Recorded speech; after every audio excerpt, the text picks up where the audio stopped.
So guys, gagawin tayo ng pork sinigang ngayon. Okay? So yan ang gagawin natin ngayon for today's video. And then meal natin is pork sinigang. Okay?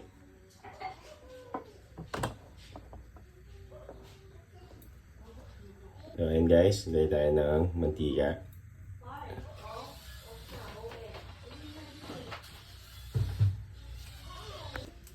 So lagay natin to, bawang, sibuyas, at saka yung luya. So yan, naglalagay ako ng luya kasi Bisaya ako eh. So optional naman yan, pwede naman kayo hindi maglagay ng luya. Ayan. Saluhin nyo lang siya dyan. Hanggang mag golden brown. Tapos next guys, lagay natin tong kamatis. Kung titignan nyo guys, hindi ko pinapakuluan yung baboy. Ang ginagawa ko, ginigisa ka muna. Okay, so ilalagay natin next yung baboy. Yan.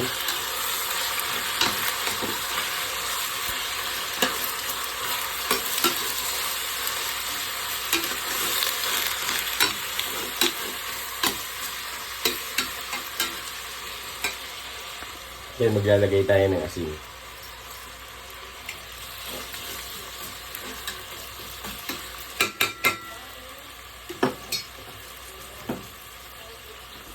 At maglalagay tayo ng paminta. Ayan. Tapos, hahalu-haluin natin.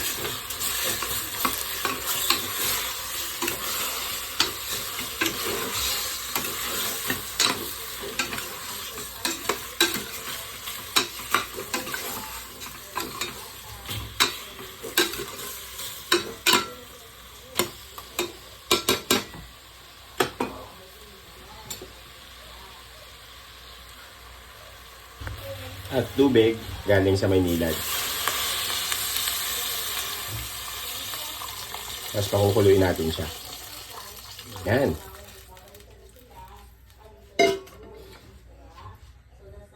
At tatakpan natin. So babalikan natin siya after 15 minutes. Kung kumukulo na siya, saka natin ilalagay yung mga ibang sangkap. So guys, check na natin kung kumukulo na. So yun, kumukulo na. Okay, so ayan.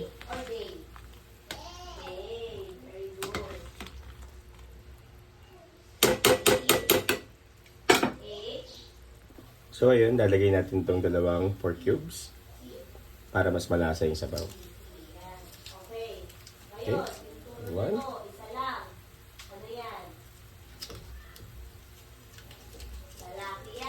2. So papasimmer natin siya ulit. Takpan natin. So balikan na lang natin mamaya after 5 minutes.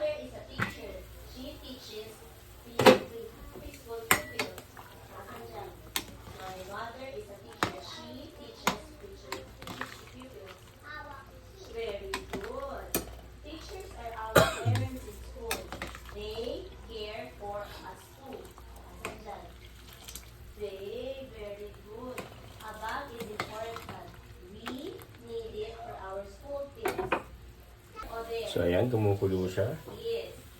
So ang gagawin natin, lalagay natin itong gabi.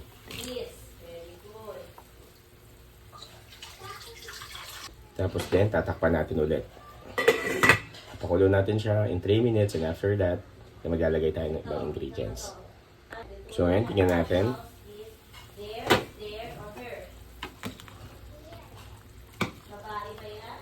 Ayun.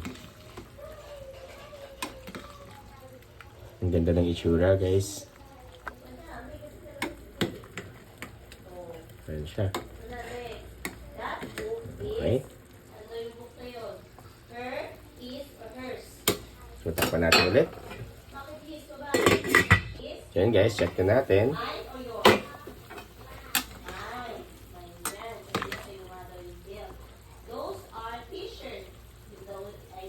Ayan.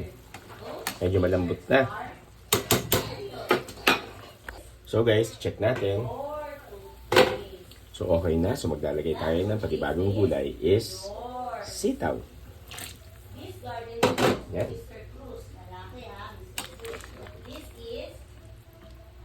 So guys, ang ginamit ko palang sitaw dyan is yung native para mas maganda. Okay, mas malutong kasi pa mas crunchy to. Tsaka mas maganda yung itsura niya, green na green.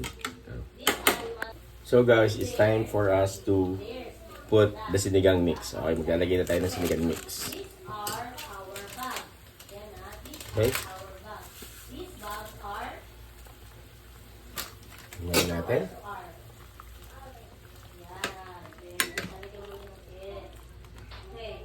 Okay.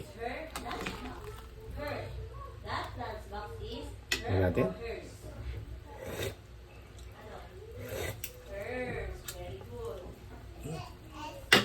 Dagdagan natin ng konti kasi mas masarap at mas gusto ng pamilya ko yung medyo ma-asim.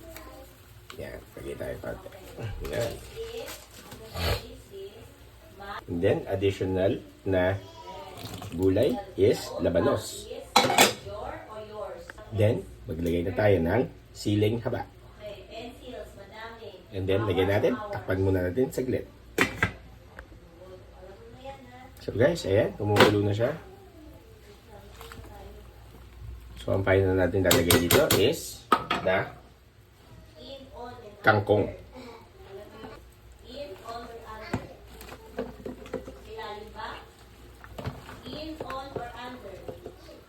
Yan.